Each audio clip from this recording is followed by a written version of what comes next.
साल 1990 में यूपी के जौनपुर जिले में हड़कंप मचा हुआ था। शहर के जूनियर हाई स्कूल में एक टीचर का मर्डर हुआ था और आरोप उसी स्कूल में पढ़ने वाले 10वीं के स्टूडेंट पे था, लेकिन सबूत नहीं मिले। 2 साल गुजरे और 12वीं में लड़का पहुंचा। पुलिस आई, उसे गिरफ्तार कर ले गई। इस बार आरोप लगा कि इसने एक युवक की हत्या की है। उस लड़के ने 12वीं के 3 पेपर हथकड़ी पहन के दिए थे। अभी 14 फरवरी 2022 तक वो लड़का पुलिस के रिकॉर्ड में एक इनामी 25,000 रुपए का और फरार अपराधी था। लेकिन 2 दिन में कुछ ऐसा हुआ कि 17 फरवरी को उसने जौनपुर की मल्हानी सीट से विधायकी का पर्चा दाखिल किया। आज बाहुबलियों की कहानी में हम सुना रहे हैं जौनपुर के बाहुबली धनंजय सिंह की कहानी। धनंजय ने पुलिस के हिरासत में 12वीं के पेपर जरूर दिए थे, लेकिन रिजल्ट आते आते वो आरोप हट गए थे। क्यों? क्योंकि पुलिस को सबूत नहीं मिले थे। आगे की पढ़ाई करने के लिए लड़का लखनऊ विश्वविद्यालय पहुंचा। वहां पे उसे दोस्त बने अभय सिंह, बबलू सिंह और दयाशंकर सिंह। इनमें कोई रिश्तेदारी नहीं थी, लेकिन चारों मिलकर एलयू में ठाकुरवादी वर्चस्व कायम कर रहे थे। दबंगई इतनी बढ़ गई कि इस गुट ने रेलवे के ठेके दिलाने शुरू कर दिए। जिसे ठेका मिलता उससे ये गुंडा टैक्स वसूलते थे। उसी समय लखनऊ में एक पीडब्ल्यूडी के इंजीनियर थे, गोपाल शरण श्रीवास्तव। वो अपने आप को सरकारी गुंडा समझते थे और धनंजय ग्रुप को गुंडा टैक्स देने से मना किया करते थे। साल 1997 में गर्मियों का दिन था। गोपाल अपनी मारुति 800 कार से ऑफिस जा रहे थे। सामने से 2 बाइक सवार आए और उन्हें गोली मार के चले गए। नाम आया धनंजय सिंह का। यह धनंजय सिंह के ऊपर इस तरह का 12वां मुकदमा था, लेकिन धनंजय सिंह फरार हो गए। पुलिस ने 50,000 रुपए का इनाम रखा, पर पकड़ नहीं पाई। 17 अक्टूबर 1998 पुलिस को किसी ने बताया कि आज भदोही मिर्जापुर रोड पे जो पेट्रोल पंप है उस पर लूट होने वाली है। पुलिस पेट्रोल पंप पे पहुंची, 4 लोगों का इनकाउंटर कर दिया। कहा कि धनंजय सिंह को हमने मार दिया है। यानी पुलिस के रिकॉर्ड में धनंजय सिंह मर चुके थे। लेकिन 4 महीने बाद फरवरी 1999 में धनंजय सिंह अपने इलाके में गिल्ली डंडा खेलते हुए नजर आए।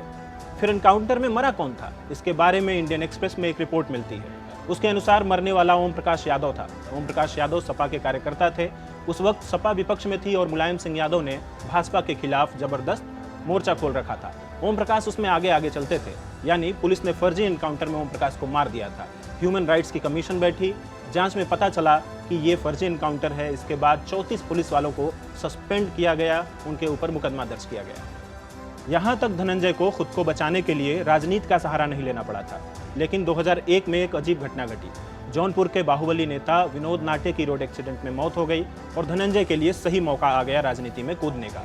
उन्होंने 2002 में रारी विधानसभा से निर्दलीय चुनाव लड़ा और जीत गए। 2007 के चुनाव में धनंजय सिंह निषाद पार्टी के टिकट से चुनाव लड़े, जीत गए। 2008 में पार्टी छोड़कर बसपा में चले गए। मायावती ने भरोसा जताया और 2009 में जौनपुर लोकसभा प्रत्याशी बना दिया। यहाँ भी वह जीत गए, लेकिन वो जीत उनकी आखिरी जीत बनी, क्योंकि उसके बाद उन्होंने मायावती से ही टक्कर लेना शुरू कर दिया। साल 2011 में मायावती ने उनको पार्टी से निकाल दिया। इसके बाद 2014 में लोकसभा, 2017 में विधानसभा, 2020 में फिर से विधानसभा उपचुनाव धनंजय लड़ते रहे और हारते रहे। लेकिन उनकी वाई श्रेणी की सुरक्षा नहीं हटाई गई, जो उन्हें 2009 में सांसद बनने पर मिली थी। 4 पुलिस वालों के साथ चलते रहे। इसके बाद भी 2018 में कोर्ट में एक याचिका दायर हुई तो योगी सरकार बैकफुट पे आ गई। 25 मई 2018 को जब सरकारी वकील यानी सॉलिसिटर जनरल को तलब किया गया, तब जाकर के सरकार ने उनकी सुरक्षा हटाई। जुलाई 2018 में बागपत जेल के अंदर मुन्ना बजरंगी की हत्या कर दी गई। मुन्ना की पत्नी ने कहा कि धनंजय ने ये काम किया है। 5 जनवरी 2021 को लखनऊ के गोमती नगर में अजीत सिंह उर्फ लंगड़ा की गोली मारकर हत्या की गई। अजीत सिंह की भी हत्या होने के बाद कहा गया कि ये काम धनंजय सिंह का है। इसी के बाद से धनंजय फरार हो गए। पुलिस ने इनके ऊपर 25,000 रुपए का इनाम घोषित किया, गैर जमानती वारंट काटा, लेकिन पकड़ नहीं पाई। कहने को तो धनंजय सिंह फरार थे, पुलिस उनकी गिरफ्तारी के लिए छापेमारी भी कर रही थी, लेकिन मामला ऐसा था नहीं, क्योंकि वो अपनी विधानसभा क्षेत्र में घूमते हुए नजर आते थे। 4 जनवरी 2022 को वो सैकड़ों की संख्या में लोगों के बीच में आकर क्रिकेट खेलते हुए नजर आए थे। अभी बीती 15 फरवरी को ही एसटीएफ ने धनंजय को गैर जमानती धाराओं से हटाकर जमानती धाराओं के अंदर आरोपी बनाया, जिसके बाद धनंजय को जमानत लेने की जरूरत भी नहीं पड़ी और उन्होंने 17 फरवरी को जाकर नामांकन दाखिल किया। धनंजय अब खुलकर प्रचार कर रहे हैं। अपराध की लंबी लिस्ट होने के बावजूद जनता के बीच लोकप्रिय हैं। घर पर सुबह शाम भीड़ लगी रहती है। अब 10 मार्च को उनकी किस्मत का फैसला होगा।